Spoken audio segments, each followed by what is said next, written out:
요즘 이제 사람들이 자주 사용하는, 줄여서 사용하는 말들이 많습니다. 그래서 이제 그거를 알면 신세대고, 그게 뭐야 라고 물으면 이제 구세대가 되는, 이제 그런데 그런 말들 중에 혹시 보셨는지 모르겠습니다.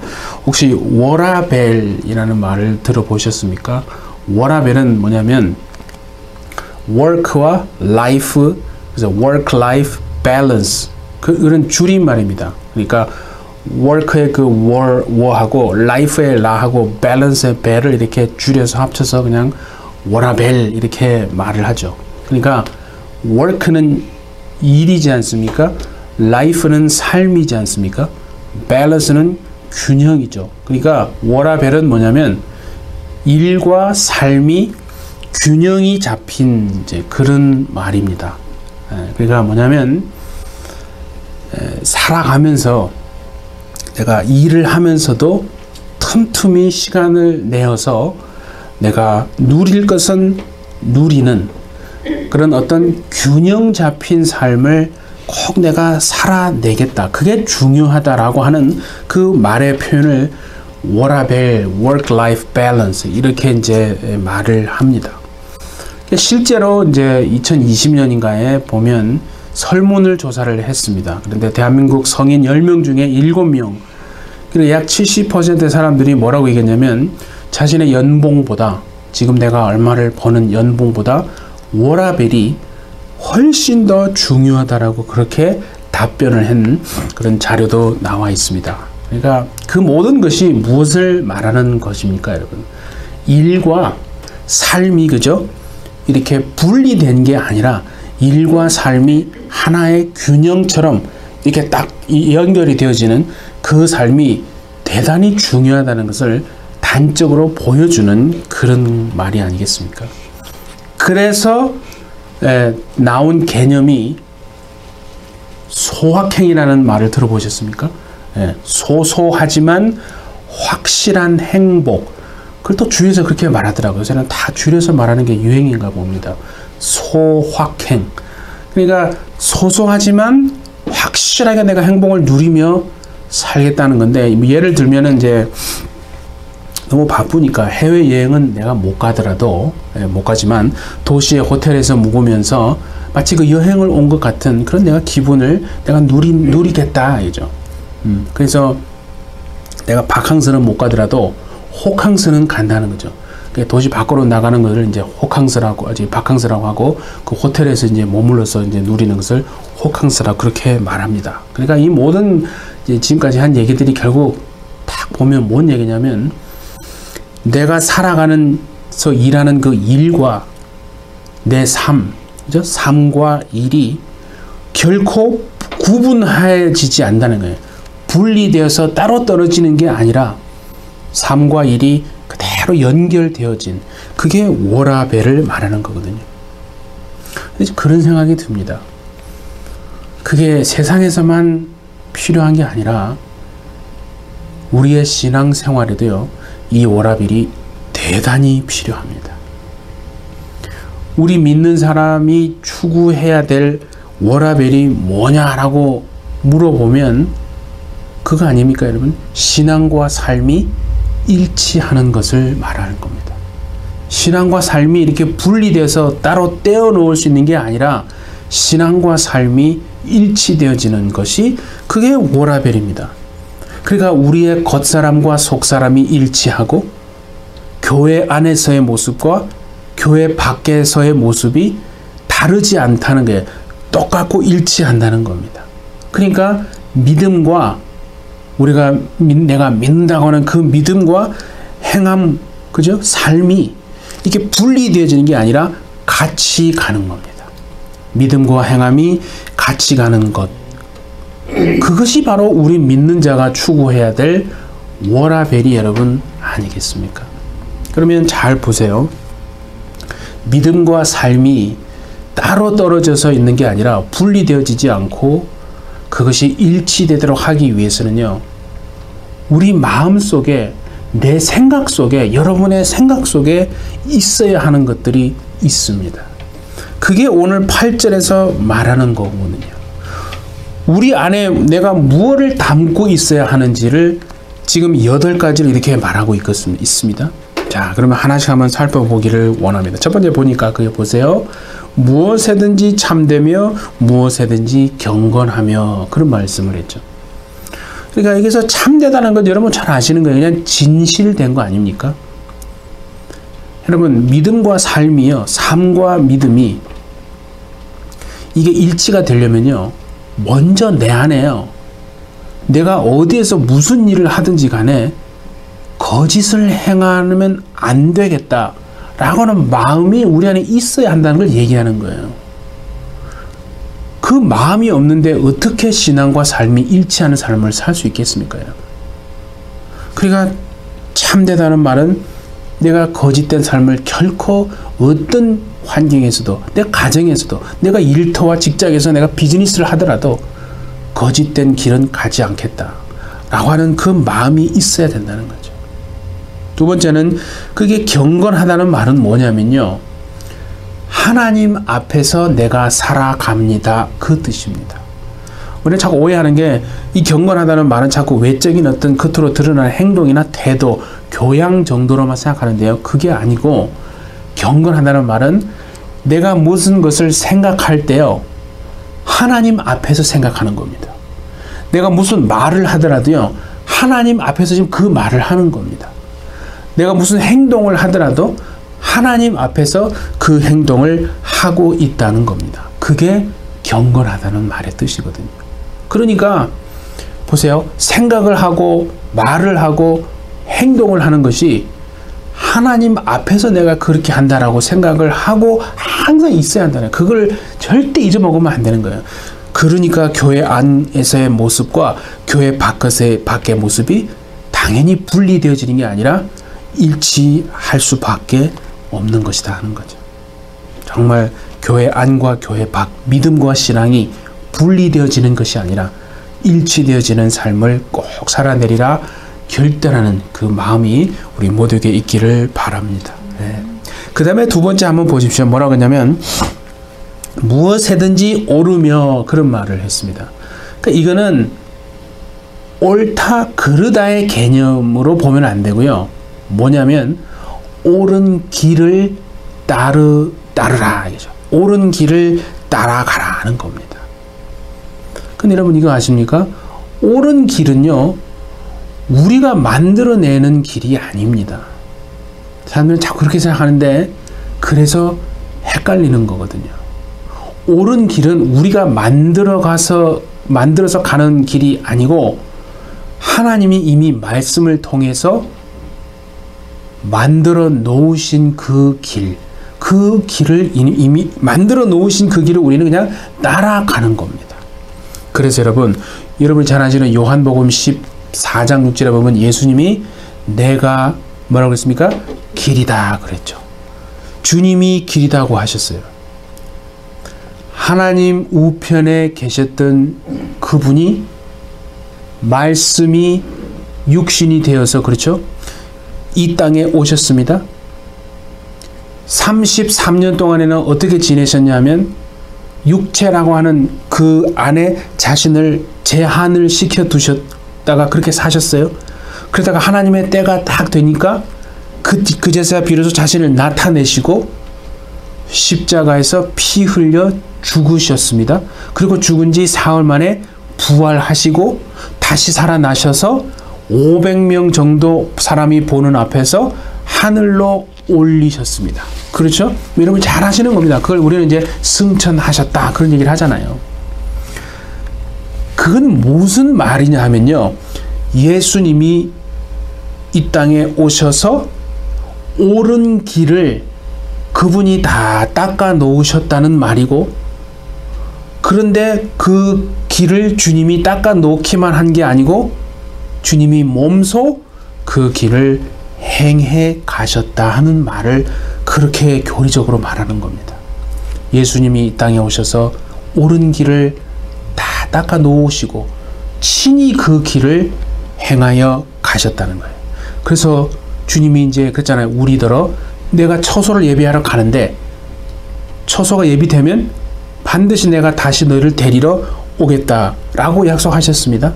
자, 그래서 이제 우리가 이 땅을 살아가는 삶이 이 땅에 남아있죠. 그러면 이 땅에서 우리는 이제 어떤 삶이 남아있냐면 주님이 가신 그 옳은 길을 나도 걸어가야 하는 그 일이 남아있는 겁니다. 이 땅에서 내가 원하는 대로 막 살다가 주님이 오실 때까지를, 주님이 오신 날 기다리고 그런 게 아니라 주님이 몸소 행하여 가신 그 옳은 길을 나도 살아내야 하는, 그 길을 따라가야 하는 그 일이 남아있는 거거든요. 그거를 오늘 본문에 무엇에든지 오르며 라고 말하는 겁니다. 여러분, 남아있는 일생 동안 주님이 친히 닦아 놓으시고 행해 가신 그 옳은 길을 다 따라가시는 저와 여러분 되시기를 예수님의 이름으로 축복합니다. 예. 그 다음에 보세요. 뭐라 그러냐면 무엇에든지 정결하며, 신앙과 삶이 일치하기 위해서 우리 마음에 반드시 있어야 되는 게 또 이겁니다. 무엇에든지 정결하다. 정결하다는 말은 그냥 여러분 잘 아시는 것처럼 순결하다 그런 뜻입니다. 거룩하다 그런 말이거든요. 교회를 보통 뭐라고 말합니까? 그리스도의 신부라고 말합니다. 믿는 자가 그러니까 신부라는 거예요. 예수님의 신부가 믿는 자고, 그러면 예수님은 우리의 뭐가 되는 거예요? 신랑이 되시잖아요. 그래서 완전한 결혼 예식은 아직 안 이루어졌어요. 하늘에서 이루어질 겁니다. 그 소망을 가지고 살아가는 거예요. 우리가 완전한 결혼 예식이 있을 때까지 신부의 가장 중요한 역할은 뭐예요? 순결을 지키는 거예요, 여러분. 그거 아닙니까? 그러니까 영적으로 보면 우리가 하늘에서 신랑 되신 예수님과 신부된 우리가 완전한 결혼 예식을 하게 될 날이 오는데, 그때까지 우리가 이 땅에서 뭘 하라는 거예요? 하나님을 향한 믿음의 정절을 지켜내라는 거예요. 그러니까 구원받지 못한다는 말은, 다르게 말하면 완벽한 그 결혼 예식을 기다리고 있는 신부가 이 땅에서 엉뚱한 데 눈을 주고 기웃기웃거리다가 그만 믿음의 정절을 다 잃어버리는 그 사람을 구원받지 못하는 사람이라고 그렇게 표현할 수 있는 겁니다, 여러분.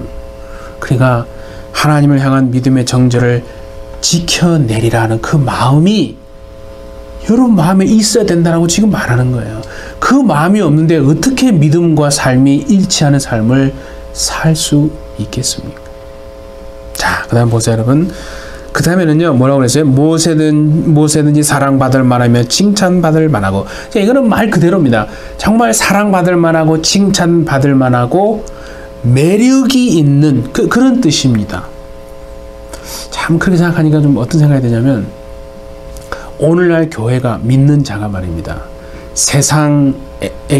세상으로부터 정말 이런 사랑받을 만하고 칭찬받을 만하고 매력적인 존재로 과연 비춰지고 있는가. 예, 그렇지 못한 것 같아서 참 저도 너무, 저 자신도 그렇고 그렇네요. 마치 이기심에 똘똘 뭉친 어떤 이익단체처럼 자신의 이익을 위해서 절대 믿음을 포기하지 않고 믿음이라는 것을 통해서 이익을 얻어내려고 하는 정말 그냥 이익단체의 같은 그런 존재로 비춰지고 있는 건 아닌가. 참 그런 마음이 듭니다. 네, 더 중요한 건 뭐냐면 8절의 마지막에 뭐라고 하냐면요, 무슨 덕이 있든지 기림이 있든지 이 모든 것을 뭐라고 했어요? 생각하라는 거예요. 생각하라는 거예요. 여러분, 사람은요, 그 사람 속에 자신의 생각 속에 있는 게 있잖아요. 마음 속에 있는 게 있잖아요. 그 생각 속에, 마음 속에 있는 게요, 반드시 나오게 되어 있습니다.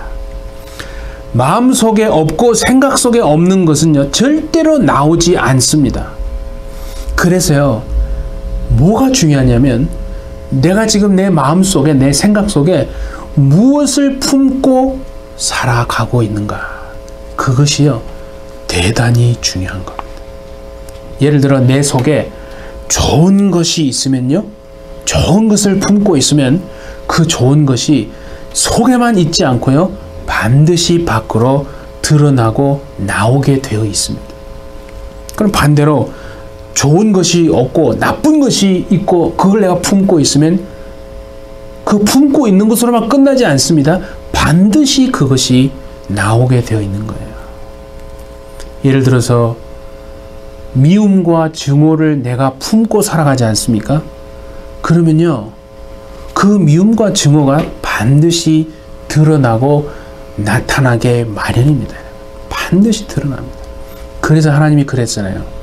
해가 질 때까지 분 있죠, 미움과 그런 그런 분함을 어떻게 하지 말라고요? 품지 말라는 거예요. 해가 질 때까지, 마지막 순간까지 그 미움과 분을 끝까지 품고 있지 말고 그걸 빨리 회개하든지 뭐 정리해 내보내라는 거 아니겠어요? 그러니까 중요한 건 내가 마음속에, 생각 속에 무엇을 품고 살아가고 있느냐? 그것이 자신입니다. 자, 그래서 우리 야고보서 3장 11절과 12절 한번 봅니다. 샘이 한 구멍으로 어찌 단물과 쓴물을 내겠느냐? 내 형제들아, 어찌 무화과 나무가 감람 열매를, 포도나무가 무화과를 맺겠느냐? 이와 같이 짠물이 단물을 내지 못하느니라. 그렇죠, 여러분. 속사람이요, 아름답게 빚어 있으면요, 아름다운 행위와 행동이 나오게 마련입니다. 근데 속사람이 만약에 지저분하고 속사람이 더러우면 어떻게 되겠어요? 그 더러운 것이 그냥 자연스럽게 나오게 마련이거든요. 그러니까 이 말은 결국 우리가요, 이 세상을 육체를 가지고 살아갑니다. 무슨 일을 만나든지요, 지금 이 기준들을 마음과 생각 속에 딱 새기고 그렇게 정말 살아가라, 그거 아니겠습니까? 정말 그런 결단이 오늘 저와 우리 모두에게 있기를 바랍니다. 그러면 삶과 믿음과 그 삶이 일치되기 위해서 마음속에 있어야 하는 것들이 8절이면요. 그럼 내가 이제 구체적으로 어떻게 해야 되는지가 바로 9절의 말씀입니다. 자, 9절 보세요. 어떻게 되어 있습니까? 너희는 내게 배우고 받고 본 바를 뭐라고 했어요? 행하라. 그래서 행하지 않으면, 다시 말하면요, 그 믿음이 밖으로 드러나서 나타내지 않으면 그 믿음은 성경은 뭐라고 했어요? 죽은 믿음이다라고 말하지 않습니까? 그럼 그 죽은 믿음이 과연 우리를 구원하겠습니까, 여러분? 아닙니다. 그러니까 이렇게 생각하면 되지 않겠습니까? 우리의 믿음이 안에만, 내 속에만 결코 담겨져 있어서는 안 된다니까. 내 안에 담겨져 있기만 한 것이 믿음이 아니다는 겁니다. 우리 안을, 우리 속을 믿음으로 만약에 채웠다면, 그러면 그 다음에는 뭐가 일어나야 되냐면, 그 믿음이 우리의 손과 우리의 발을 통해서 그 믿음이 나타내어져야 그게 정상적인 믿음이다는 거죠. 그러니까 믿음과 행함의 일치가 거기에서 나오는 거라는 거죠. 근데 여러분 보세요. 우리 안에 있는 믿음이 손과 발을 통해서 행함으로 나와야 우리의 영혼이 살아나게 되어질 줄 믿습니다. 수십 년간 신앙생활을 했는데도 자기 영혼이 살아있다는 것을 모르는 사람은 자신의 마음속에 그냥 믿음을 담아두기만 했지, 그 믿음이 자신의 손과 발을 통해서 드러내어지고 나타낸 적이 없기 때문에 그런 건 아니겠습니까, 여러분? 자, 야고보서 우리 1장 22절 한번 보겠습니다. 너희는 말씀을 행하는 자가 되고 듣기만 하여 자신을 속이는 자가 되지 말라. 자신을 속이는 자가 누구라는 거예요? 자신을 어떻게 자신에게 무슨 거짓말한다 그런 뜻이 아니고, 자신도 자신을 모르는 거예요. 자신을 속이는 자가 말씀을 듣기만 하는 자라는 거예요. 그러니까 믿음을 내 안에 담고만 두는 거예요. 그 믿음이 손과 발을 통해 행함으로 드러나지를 못하는 거예요. 그건 자신을 속이는 자라고 말하지 않았습니까? 그래서 26절 보세요. 영혼 없는 몸이 죽은 것 같이 행함이 없는 믿음은 죽은 것이니라. 영혼이 없는 몸이 죽은 거라는 걸 다 잘 압니다. 그런데 행함이 없는 믿음은 죽은 것이라고 잘 생각하지 않거든요. 그래서 행함과 믿음은요, 동전의 양면과 같은 거예요. 이게 무슨 멀리 있는 게 아닙니다. 정말 삶과 행위가, 믿음과 신앙이요, 그죠? 그러니까 신앙과 삶이 분리되어질 수 없는 것처럼 이것은 절대로 분리되어질 수 없는 거거든요. 이 마지막 시대를 살아가는 우리들의 사실 고민이 뭡니까? 믿음과, 그죠? 삶이 일치가 되지 않는다는 거 아니겠어요? 교회에서의 모습과 가정에서의 모습이 너무 다르고, 교회에서의 모습과 직장에서의 모습, 교회 안에서의 모습과 정말 일터로 나가서 일할 때의 모습이 너무나 다르다는 거죠. 혹시 페르소나라는 말을 들어보셨습니까? 예, 페르소나. 그러니까 원래는 뭐냐면 그 가면 무도회에서, 그죠? 배우들이 쓰고 있는 가면을 페르소나라고 말을 합니다. 근데 그게 이제는 심리학 용어로도 쓰입니다. 그러니까 우리가 이렇게 일상을 살아가면 여러 가지 삶에서 마주하게 되는 다양한 역할이 있죠. 그 역할들에 맞게 내가 썼다가 또 내가 벗었다가 하는 그 가면. 그래서 그걸 심리학 용어로 페르소나라는 말을 쓰거든요. 그러니까 예를 들어서 뭐 좋은 어떤 긍정적인 거는 뭐냐면 내가 그 가면을 쓰고 그 역할에 대단히 충실하게 살아갈 수 있다는 것은 좋은 어떤 긍정적인 면이 될 수 있죠. 그런데 부정적인 면이 많거든요. 그 뭐냐면 모든 사람에게, 그죠? 마치 내가 연기를 하듯 내가 아닌데, 실제 그 사람이 내가 아닌데 그 역할에 맞는 가면을 쓰고 그 사람에게 다가가서 연기를 하는 것처럼 살아간다. 그래서 내가 누군지 모르는 거예요. 나의 참 모습을, 나의 정체성을 잃어버리고 사람들에게 위선적으로 그렇게 행할 때, 그런 모습을 보일 때 페르소나란 말을 쓰는 겁니다. 예를 들면 보세요. 어떤 회사의 사장님이 있어요. 그리고 뭐 회사를 이끌어가기 위해서 많은 고민도 하고 뭐 여러 가지 전략도 많이 세우겠죠. 근데 이제 그렇게 하다가 집으로 가야지 않습니까? 집으로 퇴근을 해서 가면 그 페르소나, 사장이라고 하는 그 페르소나를 딱 벗어버리고 가장 또는 아빠나 남편의, 그렇죠, 역할로 돌아가야 되는데, 그렇지 않고 가정에 돌아갔는데도 사장이라는 페르소나를 쓴 채로 사장처럼 집에서 만약에 행동을 한다면 그것은 가정이 회사가 되어버린 거예요. 그건 잘못된 겁니다.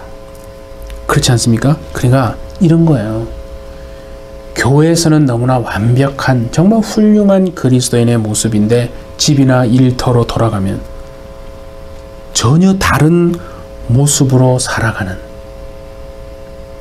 그런 것이 문제라는 거죠. 여러분, 기독교를요 가장 위험에 빠뜨리는 사람이 누군지 아십니까? 사단, 뭐 적그리스도? 물론 그것도 맞지만 기독교를 가장 위험에 빠뜨리는 사람은요 바로 그거예요. 신앙과 삶이 너무나 다른 사람들, 같지 않은 사람들, 그 사람들 때문에 사실은 기독교가요 위험에 빠뜨려지는 거거든요. 저희 교단에 이제 계시다가 한국으로 이제 가셨던 목사님인데, 지금 뭐 잘하고 계신데, 이 이제 세미나를 위해서 이제 목장 그런 세미나를 많이 하지 않습니까? 그래서 그 목장 세미나를 이제 참석을 하러 가셨는데, 가보니까 이제 목자 부부를 만난 거예요. 근데 이제 그 남편 집사님이 너무 이렇게 성품이 좋으셔가지고 그분에게 이 목사님이 꼭 목사님 같으십니다 라고 이제 칭찬을 한 거예요. 그러니까 그 남편 이제 목자 되신 분이 그 목사님한테 이제 하시는 말씀이, 목사님, 저는 집에서 폭군이었다는 거예요. 아주 무서운 아빠였고 그냥 시간만 나면 부부싸움하는 그런 남편이었다는 거예요. 가정이 다 망가질 대로 망가졌는데 담임 목사님이 목자를 하라는 거예요. 목자를 이렇게 임명을 하더랍니다. 얼마나 참 고통스러웠겠습니까? 그래서 그날도 이제 목자 모임을 하러 이제 차를 타고 이제 가고 있는데 아니나 다를까 또 이제 차 안에서 이제 막 부부싸움을 그렇게 했는데 뒤에 이제 초등학교 딸이 같이 간 거예요. 목장 모임에. 그랬더니 그 초등학교 딸이 혼잣말로 이렇게 되뇌었는데 그걸 들은 거죠. 근데 그 딸의 말이요. 너무 비수처럼 막 가슴에 탁 꽂혀가지고 정말 철저히 회개했다는 거예요. 그 딸이 뭐라고 하냐면 혼잣말로 아이고 우리 아빠 큰일 났다. 오늘 또 가서 연기해야 되겠네. 뭔 소린가 하죠. 아무것도 모르는 걸로 알고 있었던 그 초등학교 딸한테 그 남편 되는 그 목자분이 그 얘기를 듣고 자신의 정말 치부를 다 들켜서 드러낸 것 같아서 너무 막 수치스러워서 견딜 수가 없더랍니다. 너무 고통스러워서 내가 이래서는 안 되겠다. 내가 더 이상 이래서는 안 되겠다 해가지고 목자 모임에 갔어요. 뭐 목자 이런 거 뭐 다 때려놓고 그냥 자신의 그거를 다 얘기를 하고 솔직히 고백을 하고 그 있는 목원들에게 기도 좀 해달라고. 네, 이런 사람입니다. 네, 기도 좀 해주십시오라고 다 부탁을 했는데요. 놀라운 일이 일어났답니다. 그 자리에 있는 이제 목원들이 또 왔을 거 아니에요. 있는데 그 얘기를 듣더니 전부 자신들을 다 돌아보더라는 거예요. 나는 어떤가. 다 자기를 반성하면서요. 같이 막 통곡하고 막 회개하는 그런 은혜가 있었다는 거예요. 근데 그분이 하는 놀라운 고백이 뭔지 아십니까? 이걸 나누기 위해서 그런 거예요. 바로 그 날을 기점으로 해서요. 자신이 변화되기 시작했다는 겁니다. 그러니까 뭡니까 여러분? 그 전에는 목자라는 역할, 사실은 그 목자지만 그냥 자신은 목자가 아니었다는 거예요. 목자 삶을 살지 못했던 거예요. 가면을 쓰고 살았다, 연기했다는 거예요. 그런데 그 날을 기점으로 해서요. 정말 자신이 진짜로 목자다운 삶으로 살기 시작하는 변화가 일어났다는 거예요. 그럼 그게 무엇입니까? 진짜 이제는 믿는 사람으로 살아내지 않으면 그건 아무런 자기에게 유익도 소용도 없다는 거 아니겠어요? 그래서 저는 목사의 직분을 받았어요. 참 그게 어떤 때는요, 참 그런 게 있어요. 그 직분이 참 부담이 돼요. 왜냐면 목사의 직분을 받았으니 그 직분이 곧 내 삶이 되어야 되지 않습니까? 직분은 목사인데 내가 밖에 나가서 집사처럼 살면 되겠습니까? 또는 믿지 않는 사람처럼 살면 되겠습니까? 그러니까 그런 거 아니에요. 교회에서 집사인데 밖에 나가서도 집사고, 교회에서 권사고 장로면 밖에 나가서도 권사고 장로의 삶을 살아야 된다 이거죠. 그러니까 참 그게 부담이지만 어떤 면에서는 그죠? 이제는 하나님이 그런 삶을 살아내라고 지금 말씀하고 계신 줄 믿습니다. 그러니까 복음을 가로막고 있는 사람은 다른 사람이 아니라 신앙과 삶이 일치하지 않는, 연결되어지지 않은 사람들이 복음을 가로막고 있구나. 그래서 오늘 여러분 제목을 보세요. 제목을 보면 뭐라고 그랬어요? 토마토 같은 삶을 살아자. 이게 뭔 소린가 했죠, 여러분? 이게 뭐냐면 그리스도인들을 과일에 비유하는 그런 좀 그런 약간 쪼꾸 비슷하게 말하죠. 우리는 그리스도인은 토마토가 돼야지 사과가 되면 안 된다는 거예요. 뭔 소리인지 감이 오십니까? 토마토는요, 밖에하고 안이 다 같은 빨간색입니다. 겉과 속이 같은 거예요. 근데 사과는 어때요? 겉은 빨개요. 근데 칼로 쪼개보면 속은 왜요? 하얗지 않습니까? 겉과 속이 다르다는 거예요. 속사람과 겉사람이 다르다는 거예요. 교회 안과 교회 밖이 다르다는 거예요. 신앙과 삶이 일치하지 않는다 하는 거죠. 그래서 토마토 같은 사람이 이제는 돼야 된다는 거죠. 그러니까 지금 우리가 살아가는 시대는 정말 그렇지 않습니까, 여러분? 말로 이렇게 전도해갖고는요, 전도가 되는 시대가 아닙니다. 이게 참 이게 정말 이게 축복인지 무슨 이게 잘못된 건지 이게 저주인지 모르겠는데, 진짜 그리스도인답게 우리의 생각 속에 담아두기만 했던 믿음이 아니라 우리의 손과 발을 통해서 그것이 드러나게끔 살아내지 않으면 이제는 전도가 안 되는 시대가 됐다는 거죠. 그래서 힘든 것 같아요. 자, 그래서 보세요, 여러분. 요한복음 1장 14절에 보면 이런 말씀이 있습니다. 말씀이 육신이 되어 우리 가운데 거하시며 우리가 그의 영광을 보니 아버지의 독생자의 영광이요 은혜와 진리가 충만하더라. 참 이걸 보면서 진짜 기독교의 위대함이 뭐냐? 기독교의 위대함은 다른 게 아니에요. 말씀이 말씀으로만 머물러 있으면요, 그건 다른 종교 똑같습니다. 다른 종교 말 엄청 많이 합니다.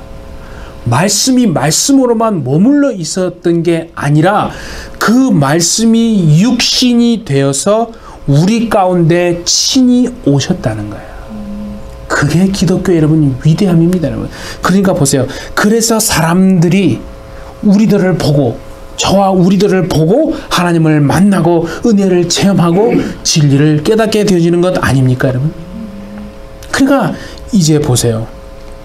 주님이요, 즉 그 말씀이 우리 안에 들어오셔서 우리의 손과 우리의 발에 나타내어지게 되어진다면, 그러면 세상은 우리를 통해, 여러분들을 통해 하나님을 알게 되고 만나게 되어질 줄 믿습니다.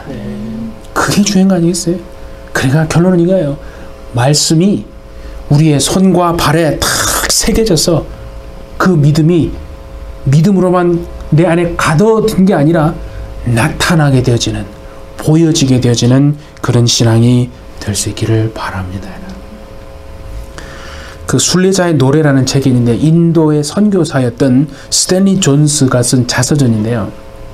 그 책에 보면 참 의미 있는 말이 있어요. 인도 사람들은요, 처음에 복음을 전하면 예수님을 잘 안 받아들인다는 거예요. 왜냐하면 인도에는요, 신이 1억 개 정도의 신이 있는 거예요. 그래가지고 예수님이 하는 말씀하고 비슷한 말씀 우리 신들이 다 해요. 그래가지고 안 믿는 거예요.